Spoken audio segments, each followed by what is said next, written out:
রংপুর বিভাগের এই পার্কে ঘুরতে এসে আমার অবস্থা ঠিক এরকম হবে আগে বুঝতে পারি নাই। কি হলো আমার সাথে তাই থাকবে আজকের ভিডিওয়। হ্যালো এভরিওয়ান, আসসালামু আলাইকুম। আশা করি সবাই অনেক বেশি ভালো আছেন। অনেক দিন ধরে যাইতে চাই এই পার্কে ঘুরতে, কিন্তু সেভাবে আর সময় হয়ে ওঠে না। তাই আজকে সময় করে চলেই আসলাম সকাল সকাল। একটা সময় বাড়ি থেকে বের হয়েছিলাম এই জায়গায় আসার জন্য। এই জায়গায় এসে যে জিনিসটা আমার সর্বপ্রথম চোখে পড়ে, এই জায়গায় ছিল সুন্দর একটা কাঠগোলাপ গাছ, আর সেখানে পড়েছিল সুন্দর একটা কাঠগোলাপ ফুল।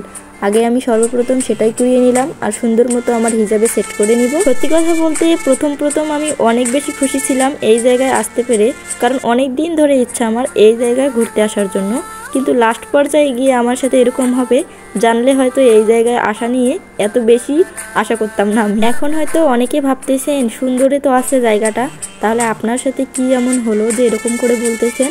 দাঁড়ান একটু ওয়েট করেন। যখন আমার কাছ থেকে শুনবেন যে কি হয়েছে আমার সাথে, তাহলে আপনারা শুনে অনেক বেশি অবাক হয়ে যাবেন। যাই হোক, এই জায়গায় সুন্দর একটা বটগাছ ছিল। বটগাছটা অনেক বেশি সুন্দর লাগতেছিল, সবাই ছবি তুলতেছিল, তাই ভাবলাম আমিও একটু ভিডিও করে নিই। এই জায়গায় কিছু ভিডিও ছবি নেওয়ার পরেই আমরা চলে যাই একটা রাইডের কাছে। এই রাইডটা দেখে আমি অনেক বেশি অবাক হয়ে যাচ্ছিলাম। কেউই পারতেছিল না এই রাইডটায় সুন্দর মতো বসে থাকতে, শুধু ধাপাস করে পড়ে যাচ্ছিল। আমার অনেক বেশি হাসি পাচ্ছিল। যাই হোক, অনেক বেশি মজার ছিল রাইডটা, তাই না? এর আগে সামনাসামনি কখনোই আমি এই রাইডটা দেখিনি, মোবাইল ফোনে অনেকবার দেখা হয়েছিল। যাই হোক, অনেক বেশি ভালো লাগতেছিল। এরপরে অনেক সুন্দর একটা বকুলতলা ছিল, মানে বকুল ফুলের গাছ আর কি, অনেক বেশি সুন্দর ছিল, ফুল দিয়েও ভরা ছিল আর অনেক বেশি ফল ছিল।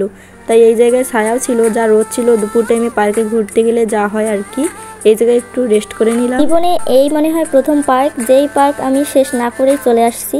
অনেক বেশি ক্লান্ত হয়ে গেছি, প্রায় 3 ঘন্টা ঘোরানোর পরেও আমি পার্ক শেষ করতে পারি নাই। এত বেশি বড় জায়গা ছিল এটা, অনেক বেশি সুন্দর ছিল, চারদিকটা দেখার মতো ছিল।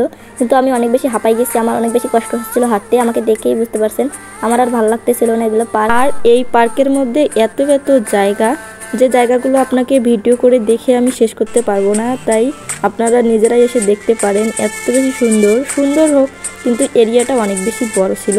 কোনটা রেখে কোনটা দেখবো, কোনটা রেখে কোনটার সাথে ভিডিও করব, কোনটার সাথে ছবি তুলবো, আমি ভেবেই পাচ্ছিলাম না। আমার তো ভাল লাগতেছিল না আর ঘুরতে, কিন্তু যাদের সাথে আসছিলাম তাদের নাকি ঘোরায় শেষ হয় না, তাই একা আর বাড়ি যাওয়া তো আর হয় না। যাই হোক, এই জায়গায় একটা মজার জিনিস কি, আমরা ছোটোবেলায় গল্প পড়ছিলাম না, বুড়ি ও তার 3টা ছিল, কুকুর ছিল, রাঙ্গাবাঙ্গা আর ভুতু, তাদেরকে দেখতে পেলাম এই জায়গায়। এই তো সেই বুড়ির নাতনি আর লাউ, এই তো বাঘ সেখানে কথা বলতেছিল। যাই হোক, ছোটোবেলার কথা মনে পড়ে গেল, সেই গল্পের কথা। অনেক বেশি পছন্দ ছিল আমার গল্পটা।